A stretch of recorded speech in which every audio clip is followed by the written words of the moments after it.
In healthy relationships, value is a non-negotiable, and warmth is your primary tool for communicating to others that you value them. So consistent warmth is really important for healthy relationships. And yet, even in very strong relationships, you are going to face moments where it's really, really hard and almost impossible to express warmth. So in this video and in the next one, we're going to talk about what those situations are and what you can do about it.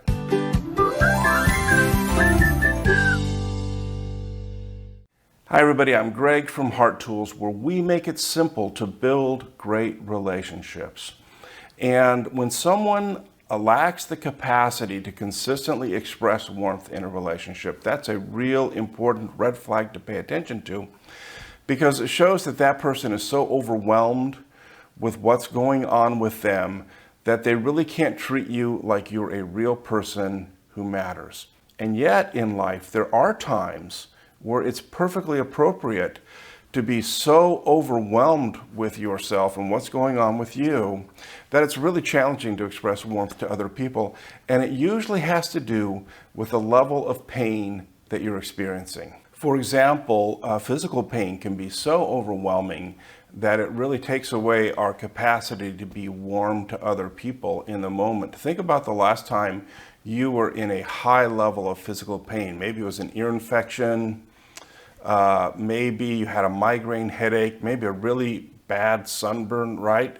You can think back to those times where you had a high level of pain and recognize that in those moments, that pain is so overwhelming that you really don't have in the moment the capacity to think about anybody or anything else.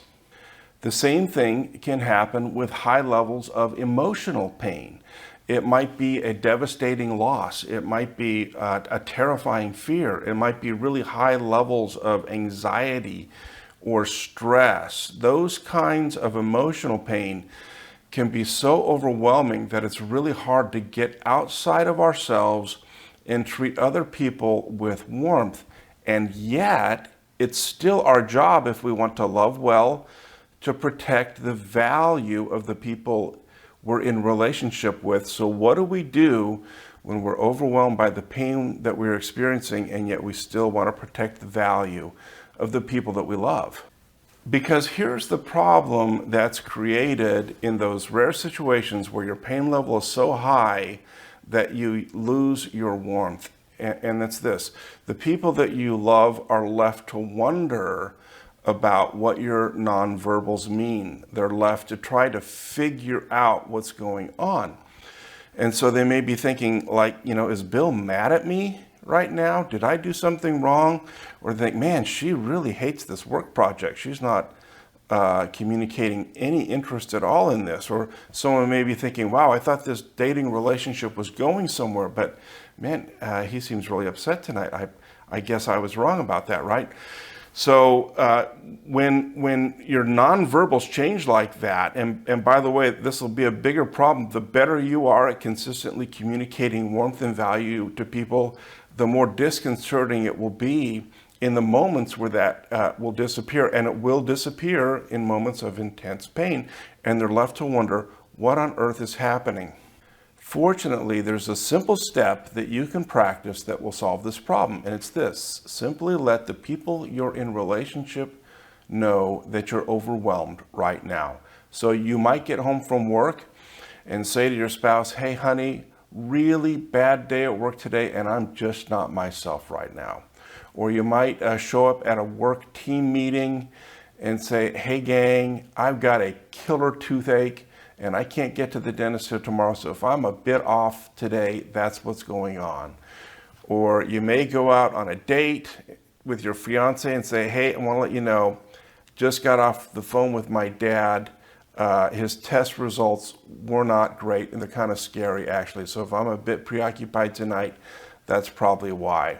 And that'll do two things for the people that you're in relationship with. First, it will free them up from spending emotional and mental energy trying to interpret your nonverbals and wonder what in the world is going on, because that's what people do. The second thing that it communicates to them is this isn't a you problem. This is a me problem. This isn't something you've done. This has nothing to do with our relationship. Everything's good and you're still valuable. This is a me problem.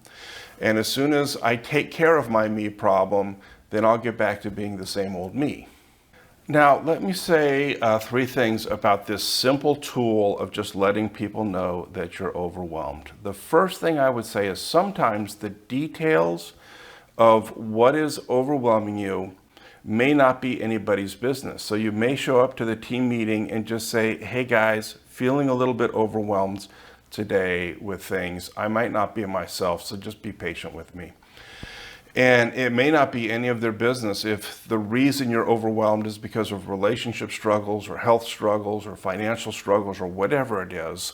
And so you don't have to communicate the details of the struggle to people if that's not appropriate. The second thing I would say about this tool is it's unnecessary if people already know that you're in a lot of pain. If people already know you've just experienced a devastating loss, if they know you're in a ton of physical pain, there's really no reason to have to communicate this. People aren't wondering, they already know what's going on. The third thing I would say about this tool is don't overuse it. This is a tool to use once every blue moon. If you find yourself using this tool every day, there are probably deeper problems. And my guess is, if you're finding that you consistently struggle with being able to express warmth with people, it's probably because you are unaware of how much emotional pain that you're in. We have a capacity as human beings to normalize tremendous amounts of pain, and we have no idea how sad we are, or how angry we are, or how anxious we are. And the level of pain can be so high and we're not even aware of it, and yet it is overwhelming, and so we lose our capacity to express warmth to the people that we care about. So if that's where you find yourself, I would just suggest that you wouldn't go 6 months with a toothache without getting some help to get that taken care of so you can get back to being your real self. I would suggest don't go months with emotional pain, right? Just as if you had physical pain, you would find someone to help you with that. The same is true with emotional pain. I would suggest getting a counselor, getting a therapist, and just communicating, hey, I'm noticing that I have a hard time expressing warmth to other people, that I'm overwhelmed with something and I may not even know what it is, and I'd really like to your help in figuring out what this pain is and resolving this pain so that I can get back to loving people well. If you did that, it is absolutely the best thing you can do for your own happiness and for the happiness of the people that you love. It will literally change the trajectory of the relationship. So if that's, your struggle, get some help. Otherwise, practice this simple step of just noticing when your pain level is higher than usual, and practice communicating to the people you care about that you're feeling overwhelmed in the moment so that they know what's going on and you can protect their value. Simple steps, practice, practice, practice. That's what Heart Tools is all about.